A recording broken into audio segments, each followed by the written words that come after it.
Good morning, everybody. Welcome back to another installment of Scout Selections here for Tuesday, April 6th. Before we get into today's play of the day, quick recap what happened yesterday. We're having a very nice day, and then winning the play of the day with Baylor first half team total over 36.5 and minus 113 on DraftKings. Really sweat-free winner. Baylor ended up with 47, I believe. They had 37 with about 4.5 minutes to go. Really never in doubt. I had serious questions about Gonzaga's KenPom rating on defense. Ranked in top 10. I've seen them play defense. I don't think they're very good defensively. And Kispert and Timmy were both useless in pick and roll defense like I thought they would be, and Baylor's superior athleticism was just too much for Gonzaga to handle. Plus, hitting a bunch of three-pointers also helped. So a nice, easy winner there. And since college basketball is officially in the books and we went off with a bang, time to recap how we did on the season. We ended up going 76, 43, and 3 on all of the plays posted, all three on this channel, which is equivalent to 63.9% for 24.48 units of profit. Really just a phenomenal year in college basketball. I know college basketball is usually my best sport. This was by far one of my best years. Usually I'm profitable, but this is definitely on another level. And hopefully we can end up continuing our winning ways for the next couple of months before college basketball comes back in about November. But either way, we're going to be going back to the NBA here on the play of the day for Tuesday. It's going to be on a matchup between the Milwaukee Bucks and the Golden State Warriors on primetime, which should be on TNT at about 10 p.m. Eastern time.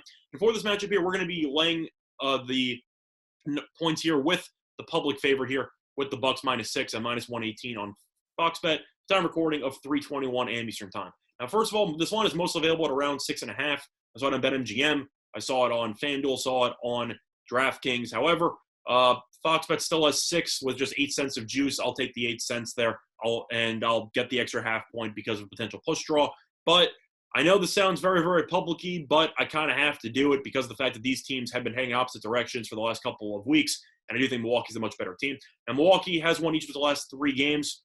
Golden State has lost 7 of its last 8 games, 1-7 ATS during that stretch. These teams did play once this season. It was a long time ago. It was on Christmas, and Milwaukee won by 39. I know Draymond did not play in that game, but at the end of the day, Milwaukee won by 39. I don't think Draymond's worth 39 points. I just think Milwaukee's a terrible matchup for Golden State. I do think Milwaukee should win this game pretty easily. Now look at the efficiency numbers for this matchup. Milwaukee ranks 5th in offense efficiency, and Golden State ranks 22nd. That's right. A team with Steph Curry, who's having a phenomenal season, is still in the bottom third of the league in offense, mostly because of the lack of a proper supporting cast. And Milwaukee is also really, really good at rebounding. Milwaukee ranks 3rd in rebounding rate. Golden State ranks 29th.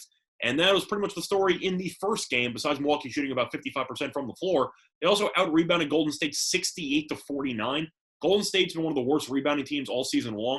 If you look at the recent games, for example, they played against the Hawks in their last game. Capella absolutely torched them. Capella had 24 and 18. I think Giannis could easily have 30 and 15 in this game if he ends up wanting to go nuts. I just think that if you look at who Golden State has in the middle, you talk about how Wiseman's supposed to be a very good player in the future. He's still a project, still a work in progress as a rookie. Other than that, though, you have Kevin Looney, who really just has not been very good this season. I know he doesn't have much offensive talent, but he's still really just not a great big man, mostly a backup center. And you look at what Milwaukee brings to the table, Giannis, Lopez, a couple of options there for rebounding, and Golden State, after getting killed against them in the first game for rebounding, I expect a similar script on this one, and I do think Milwaukee should generate a ton of second-chance points. Now, it is worth mentioning that the status of Giannis is worth mentioning, is worth monitoring and mentioning. However, he's expected to play in this game. He did not play against the Kings in Milwaukee's last game, but it was a back-to-back. Pretty weird spot, though. Milwaukee ended up playing Portland. Giannis injured his knee in pregame warmups, played anyway, had 47 and 12. So I don't think his knee was that big of an issue. And Milwaukee, I just think, chose to rest him because they realized that Sacramento isn't very good, and they wanted to rest him for other games. But either way, Giannis should play with the day off leading up to this game. And Giannis, who's done well against Golden State his entire career, I do think should have another huge game.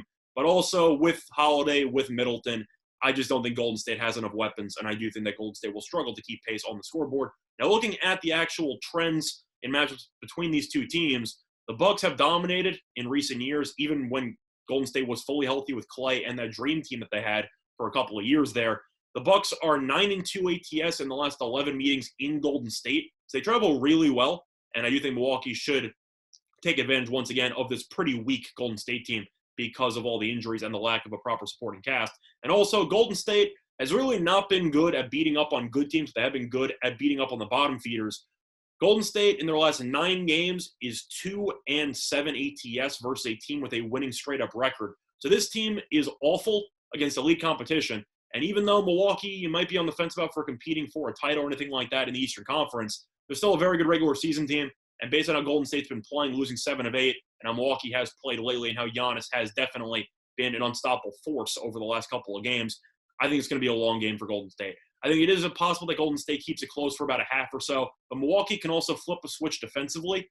And I do think that the balance between Milwaukee's elite offense and their elite defense will be a little bit too much for Golden State to handle. I do think that Milwaukee could win this game by double digits, but I do think that 6 is a little bit too low. So I do think there's value on the spread. Probably should close at around 7.5 or 8. So I'll get in early. But the play that once again here for Tuesday, April 6th, is going to be on the Bucks, -6 and -118 on Fox Bet. That's been this installment of Scott's Legends. Good to all of you and respective bets today. Bye, everyone.